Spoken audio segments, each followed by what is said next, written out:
So when we first started to develop the game, we wanted to really focus on a few things.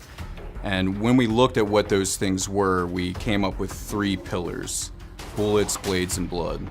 And blood being our most kind of important one, because you're constantly killing Zeds.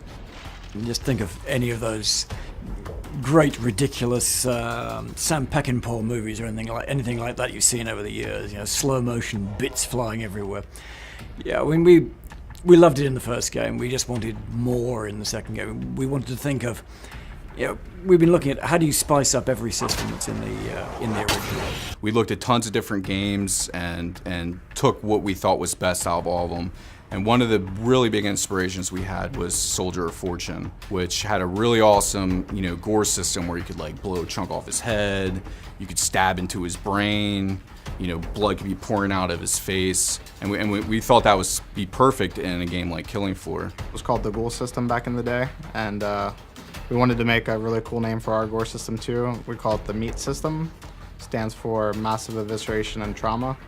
So basically the Meat system is about blowing stuff up and blowing it up in tons of different chunks. The Meat system is really just a collection of different individual systems all working together to deliver this advanced dynamic gore system that you see in Killing Floor 2.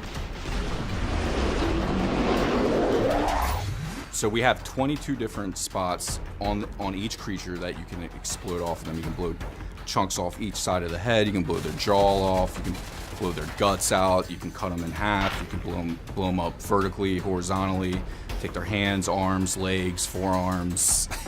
Pretty much just about any piece of the body that you shoot, you can blow off with a Zed. I mean, you could tear up a Zed into what was about five parts in the old game.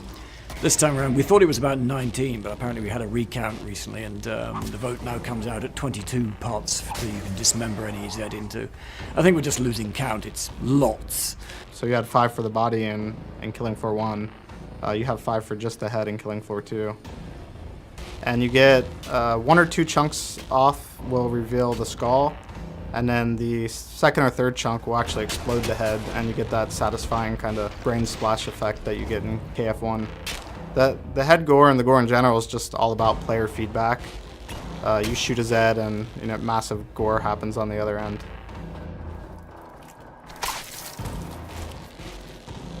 We're working on some obliteration tech, and that's when enough damage happens to the Zed that they just completely obliterate. So say I throw a grenade right underneath the Zed's foot and it explodes. His whole entire body is going to explode into a shower of blood, and you're going to see brains and guts, organs splatter all over the place. Get a squishy brain on the ground or some soft body intestines that you can kick around when you're running around.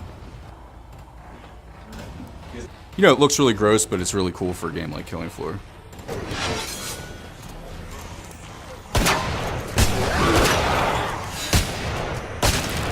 In a game where you're constantly killing stuff, it's really important that that's gratifying. And basically when you do that, that is the rewards you get. So what we did is we developed a system with over 90 animations per creature. Depending on what zone of the body you hit, will play a different animation. And that's all randomized as well, so the amount of variation is almost infinite.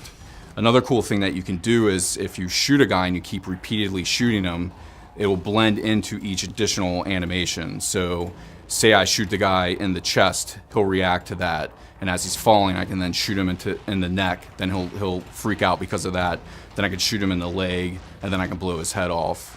It looks really awesome, and you're never going to see the same thing twice.